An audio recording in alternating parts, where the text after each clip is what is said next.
শ্ৰদ্ধেয় সহকৰ্মীসকল, বিদ্যালয় পৰিচালনা সমিতিৰ সন্মানীয় সদস্যসকল আৰু অভিভাৱক অভিভাৱিকাসকল আৰু মোৰ মৰমৰ ছাত্ৰ ছাত্ৰীসকল, ২৬ জানুৱাৰী বুলিলে আমি গণৰাজ্য দিৱস বা পতাকা উত্তোলনতে সীমাবদ্ধ থাকিব নালাগে। তো কথা হৈছে কি, 1950 চনৰ ২৬ জানুৱাৰীত আমাৰ যিখন সংবিধান, সেই সংবিধানখন গৃহীত কৰা হয়, মানে বলবৎ কৰা হয়।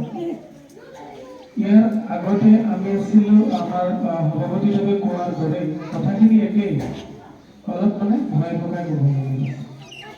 সেই ২৬ জানুৱাৰী যিটো আছিলে, সেইদিনাখন আমাৰ সংবিধানখন বলবৎ কৰে আৰু এই সংবিধানখনৰ আঁৰতে আছিলে কিছুমান মূল ব্যক্তি।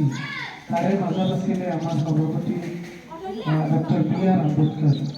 তাৰ আগত আছিলে সংবিধান খচৰা সমিতিৰ সভাপতি ৰাজেন্দ্ৰ প্ৰসাদ ডাঙৰীয়া। তেখেতসকলৰ প্ৰচেষ্টাত আমাৰ সংবিধানটো গৃহীত হয়। এতিয়া সংবিধান কিয় লাগে? সংবিধানখন কিয় লাগে? জাষ্ট মই ২ মিনিট কৈছোঁ। আমাৰ যিটো সমাজ ব্যৱস্থা, আমাৰ সমাজ এখন চলিবলৈ বা আমাৰ স্কুলখনৰ কথাই কৈছোঁ, স্কুল এখন চলিবলৈ যেনেকৈ কিছুমান নিয়ম কানুনৰ প্ৰয়োজন হয়, কিছুমান আইনৰ প্ৰয়োজন হয়, কিছুমান পৰামৰ্শৰ প্ৰয়োজন হয়, ঠিক তেনেকৈ দেশ এখন চলিবলৈ হ'লে আমাৰো কিছুমান বস্তুৰ প্ৰয়োজন হয়। সেই সংবিধান মানে হৈছে কিছুমান নীতি নিয়মেৰে লিপিবদ্ধ এখন কিতাপ।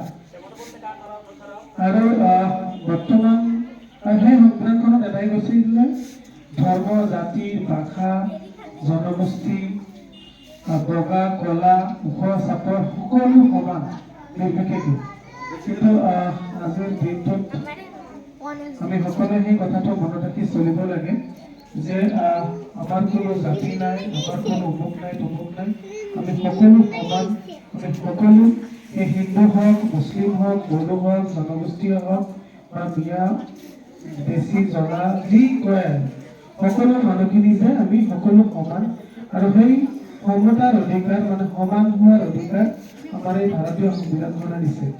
গতিকে এইখিনি আমি সকলোৱে ভাবিব লাগে যে আমি কাকো ঘৃণ কৰিব নালাগে, কাৰো লগত আমি ব্যৱহাৰ কৰিব নালাগে।